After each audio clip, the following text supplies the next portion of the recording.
Yo, hey there guys, welcome back to my channel.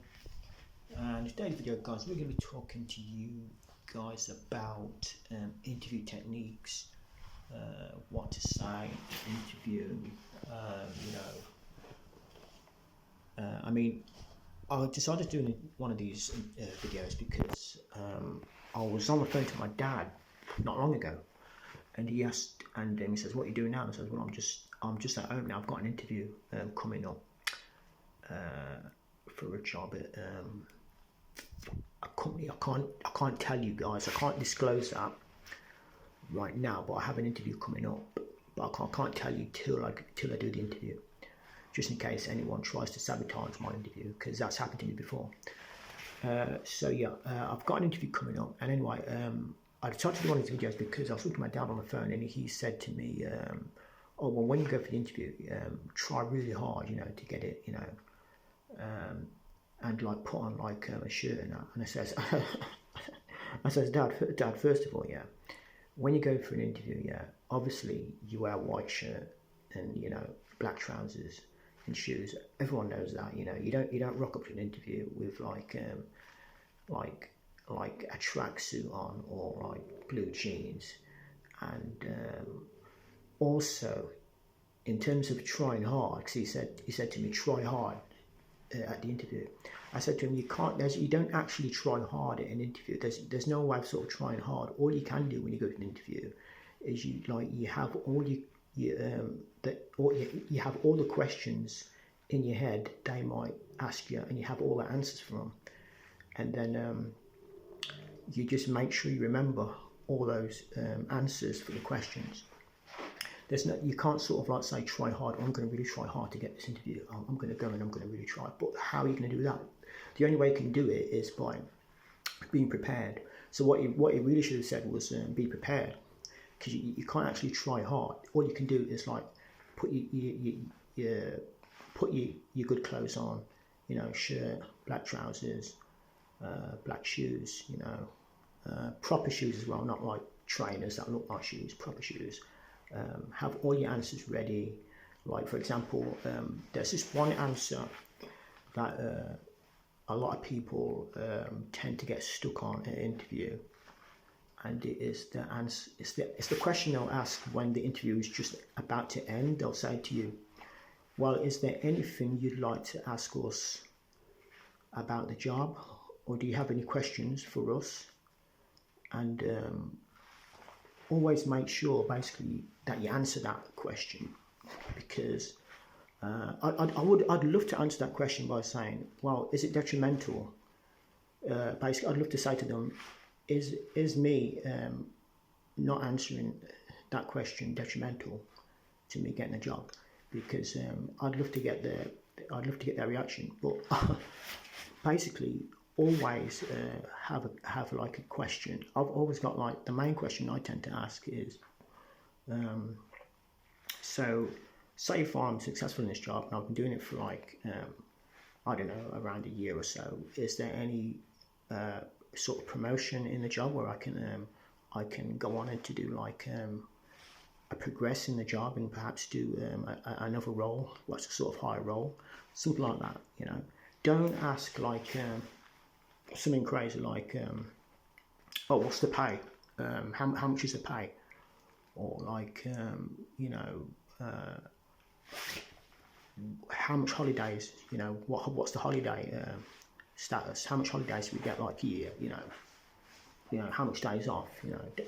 Don't ask like that, because it just looks like you're just interested in the money, and obviously it just looks like you don't want to be there. You're talking about holidays, And if they ask you about holidays, they say something like, "Oh, you got any holidays booked?" Always go to an interview like with no holidays booked. Or always try to go to an interview at least with no holidays booked, because it just gives you you just look better by saying, "No, I've got no holidays. I'm ready to start work now." Because the reason they're asking that is because, quite frankly, like if you've got holidays booked and you're just starting a job, and like you're going to go swanning off on holiday like in the first couple of months, they could just get someone else. So that'll probably just end the interview right there, like for you. your chances of getting the job will just be out the window just like that. Got to be honest, guys. I'm thinking, why would we go with him when we can go with this guy who's got his schedule's completely clear, you know, for a full year. Let's just go with this guy. Yeah, so those are the main things, you know, what I would say that you've definitely got to be 100% with. Like there's that you can't really like try hard, like my dad said, to get the at the interview. That it's just about preparing, and it's also about who you get at the interview as well. Because if you've got a person that's sort of like quiet and is serious, it's hard to sort of like categorize his vibe and sort of like bounce off him with like questions and answers. You know, if he's just like very like sort of stoic person, like it makes the interview harder. So if you try really hard, like my dad said, it can actually make you interview worse because you're more nervous. You nerve up yourself more by like saying, "Oh, I've got to get this job. I've got to try hard." You know, don't do that. 100%, guys, don't do that. No way. I mean, I actually find it easier to go for the interview, yeah, knowing I actually go for interviews and I say to myself, I'm probably not going to get this job anyway, but I'm just going to do the best I can, because then you're not nervous. If I go to the interview thinking, oh, I've got a good chance, I've got to be like, you know, got to be like really ready, you know, and your heart's all pounding, you got no chance. Always just go like, you know, I mean, you're like one of like probably 2,000 people who are going for the job, you know, even 1,000, you know, say you're the one in 1,000 people going for the job, you know, your chances of getting it are going to be small anyway, you know, but like, I mean, most jobs I've got, like my parking attendant job, what I'm doing now, I got that because I think there wasn't a lot of people going through it. I think there was maybe 100 people going through it, but the guy seemed like he really needed people. Well, it was only one position, but it seemed like he really there was like, I think there was 2 or 3 jobs, but like there was only like one position at the time. It's like I went to the interview, I was there waiting around because the guy was late, and I was waiting for about an hour and a half. I had to go all the way to Stratford-upon-Avon. Got there, I talked to him for about 10 minutes or so, if that, and then he says, "Well, the job's yours if you want it."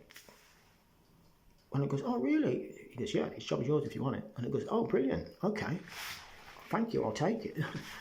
And like that was that, you know. I mean, like, and you can get some interviews like where you can just tell that you've not got it. Like I went to this one at RS Components, and as soon as I got there, the lady was really quiet. I went on the lift with her. She wasn't saying anything. Like I thought, nah, she's not vibing with me. She's not vibing with me. And then they asked me questions like, so what's your weakest points? You know, if we was to ring up Caterpillar, your last job, what would they say about you? And I could just tell, you know, I hadn't got it, you know. But I just said, basically, I said, well, it's nothing that will affect my day-to-day routine in doing the job, you know. The weak points I've got are you'd probably have to bring them up because I couldn't assess myself, you know. But if I had to say, it would probably be that I like to get things done quickly. I don't like to make them linger.